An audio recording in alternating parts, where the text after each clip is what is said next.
Once upon a time, there lived a family of 4.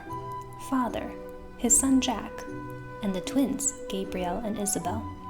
Father loved the outdoors and was taking his family on a hike in Grimm National Park. Now Jack was jealous of his twin siblings, whom he imagined got more love and attention from Father. Jack went off on his own to shoot his favorite bow and arrows, meanwhile devising a plan to get rid of his hated siblings. When he came back to the campsite, Jack saw Isabel and Gabriel playing. He started bullying them. "I used up all my arrows. Go and fetch them for me."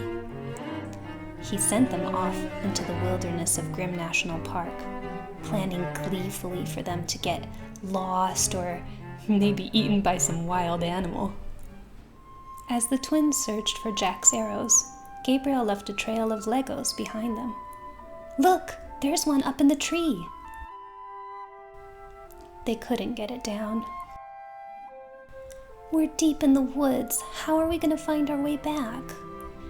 "Don't worry, Isabel, I left us a trail." "We made it back." Father hadn't noticed anything. "Hey kiddos, who wants lunch?" Jack saw the twins had made it back to camp. He devised a new plan to get rid of them. It had rained last night and he was going to send them to find dry wood for the campfire. He hoped they'd get lost on this hopeless errand. As they went in search of dry wood, Isabel began leaving a trail with bits of her leftover hot dog bun. Little did she realize the wildlife was eating it all up. As they headed deeper into the woods, the sun began to set.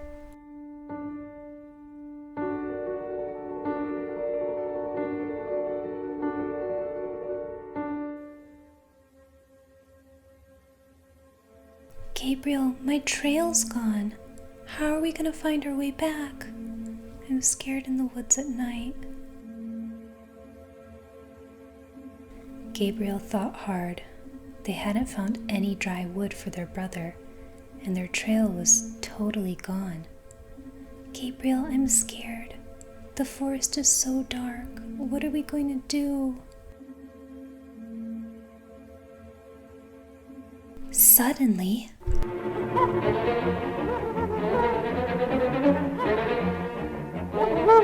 "Run, Isabel! It's after us!"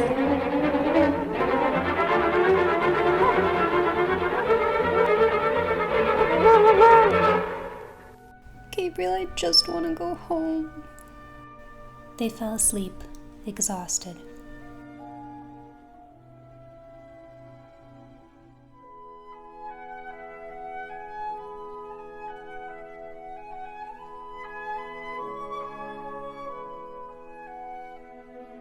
In the morning, they wandered the woods. "We're so lost. How are we gonna get back? Wait, what is that?"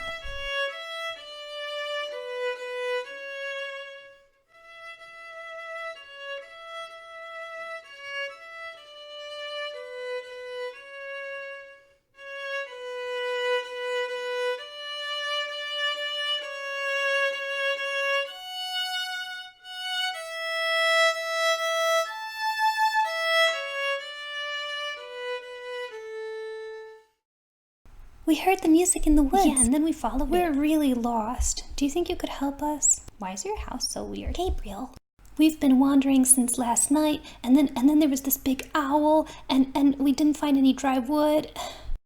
"Don't worry, kids. I'm a park ranger. I'll help you find your way back."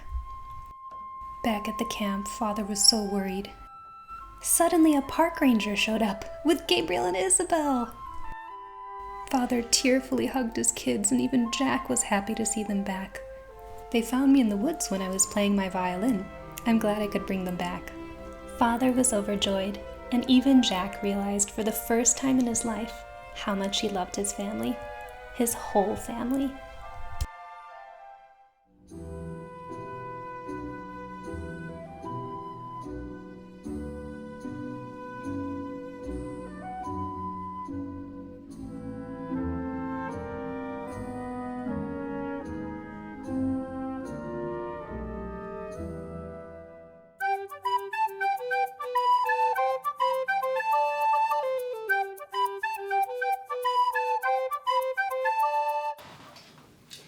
Hi, my name is Aviva, and this is my mini class on the song "O Come Little Children" from Suzuki Book 1.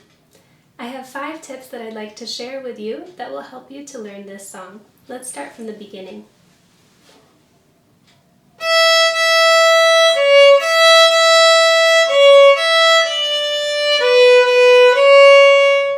So the first phrase starts on a pickup note. In order to be able to play that clearly, we have to have a good sense of the rhythm and the beats of the song before we begin. So the song has quarter notes and eighth notes in the beginning. So a really great way to be able to feel the pickup note that jumps into the song is by counting a couple of extra measures before you begin. How do we count for this song? We should count 1 and 2 and, because the time signature for the song is 2-4. That means that there are 2 beats in each measure, but we also have eighth notes, which is why I'm not counting 1, 2, but I'm counting 1 and 2 and. That gives me a better sense of the eighth note rhythm. So, in order to start the song, I would count 2 empty measures and then jump in on the last eighth note. So I would count like this. 1 and 2 and. You see that? So that pickup note comes on the very last and, the last eighth note of 2 extra measures. So, I think I counted just 1 extra measure. Let me try that one more time. So 1 and 2 and 1 and 2 and.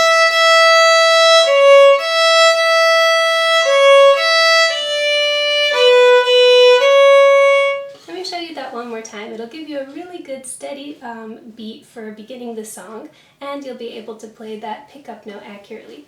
So again, I would do 2 extra measures, not just 1, so that you can get a feeling for the rhythm and the pulse of the song. 1 and 2 and 1 and 2 and.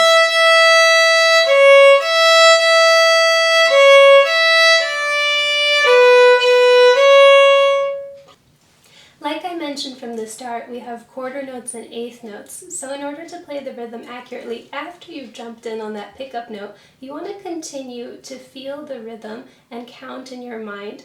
I wouldn't count 1, 2, because there's so many eighth notes. I think it's helpful to count 1 and 2 and, which is the representation for eighth notes. So as you're playing, if you keep that in mind, 1 and 2 and 1 and 2 and, you'll have a really steady beat, and your quarter notes will be the right length, as will your eighth notes. So one more time from the beginning, and I'll show you how I keep on counting through the first line. 1 and 2 and 1 and 2. 1 and 2 and 1 and 2 and 1 and 2 and 1 and 2. Now we've gotten to my third point. How do we get those little pickup notes at the end of the first, second, and third line? It's really important to count in that last measure 1 and 2 and. So 1 and is the quarter note. 2 is that little rest that's very important. We have to make sure we stop our bow on that little rest. And the final and is the pickup note that leads us into the second line. So the last 2 measures of that line, the first line, would sound like this. 1 and 2 and 1 and 2 and. Right? So you want to make sure you get that little rest, because rests are as important a part of music as the actual notes. Now, while we're still at the beginning of the song, I want to point out that in the Suzuki Book, they give you 2 options of playing the E. They say either a 0 or a 4th finger. So I recommend learning both versions, because training your 4th finger is a really good idea, since the 4th finger, that pinky, tends to be a kind of weaker finger, and the more you use it, the stronger you'll get at it. There's a lot of students out there who like to avoid using their 4th fingers, and as a result it just takes longer to be able to become good at it. So the more you use it, it's just like a muscle, you have to train it. So I wouldn't avoid playing with a 4th finger. So here I would try both versions. First you can do 0, like I did in the beginning. But I actually like the 4th finger better for one reason. I'm going to play you those first couple notes, and you'll see the difference between using an open string and using a 4th finger. Here's the open string.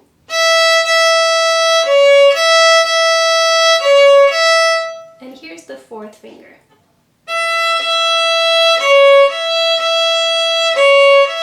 I wonder if you could have spotted the difference. When you use a 0, you have to cross the string a lot.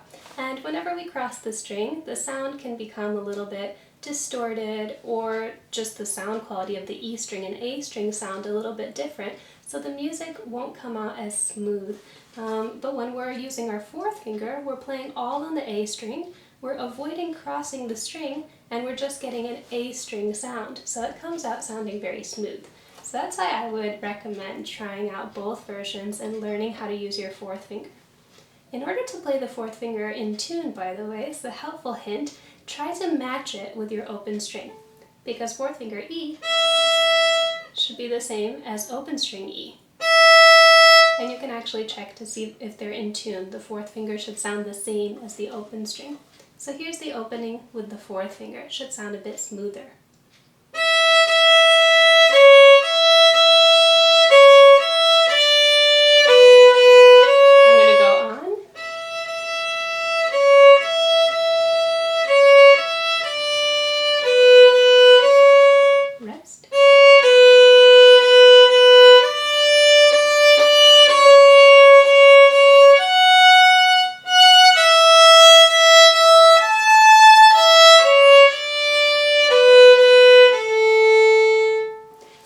To the really fun part, which is the dynamics in this piece. When you feel comfortable enough with the notes, definitely add those dynamics in, because they give a lot of contrast and flavor to the music. Now the dynamics actually follow what's called the contour of the notes, which is when the notes go up in pitch or down in pitch, oftentimes the dynamic will copy that. The dynamic will get louder as the notes go up and softer as they go down. As you become a more advanced player, you'll actually notice that sometimes the composer doesn't write those dynamics in, but a lot of musicians will naturally play a little bit louder as the notes go up and a little bit softer as they go down. But here it's written out exactly for us. So we start with mezzo forte in the first line. Then, as you know from my other videos, if you have an exact repeat, you want to change the dynamic a little bit, and it writes it in the music. In the second line, it switches to piano because it's an exact repeat. And then the third line is where it gets interesting. We start still in piano, and we get a big, nice crescendo, which means to get louder. And that crescendo lasts all the way until the very highest note of the piece, which is the third finger on the A string, third finger on the E string, which is the note A, and that's the top note of the piece, and that's our loudest dynamic, and right at the end we sort of calmly come down. So you can listen to this journey. I'll play you the whole song, and if you really make the dynamics come out, you'll feel almost like you were on a ride, on a journey through the music, and when you get to the end, there's this nice calm finish. So here's the entire O Come Little Children, and listen carefully for those dynamics.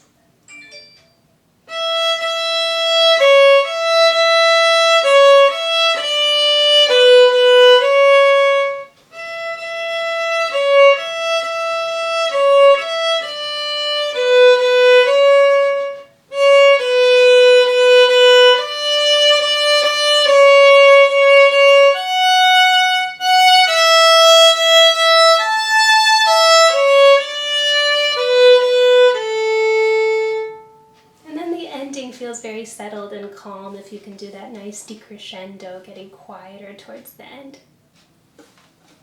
My last tip for you has to do also with those little pickup notes at the ends of the first, second, and third lines. Previously I mentioned the rhythm, but now I also want to give you a helpful tip on how much bow to use on those. So we have an up bow in the last measure of, let's say, the first line, and then we have another up bow. So it's really important to not spend all your bow on that first up bow and then get kind of stuck towards the frog. So I'll play you one more time. You probably got this really well in your ear now that you've heard me do it quite a few times, that first line. And I just want you to observe what I do at the end of the line in that last measure. Watch what I do with my bow.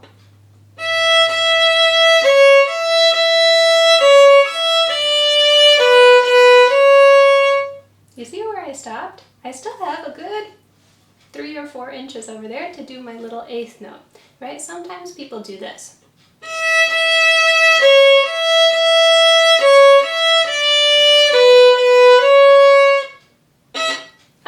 You're stuck, right? You don't have anywhere to go. So you have to make sure that you sort of save your bow a little bit and you leave some for that last eighth note. And that works for the first line, the second line, and the third line so that you can get a nice, clear pickup note.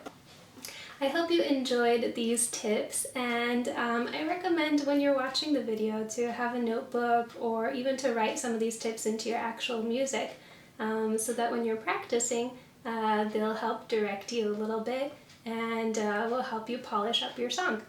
So enjoy playing O Come Little Children, and I'll see you guys next time.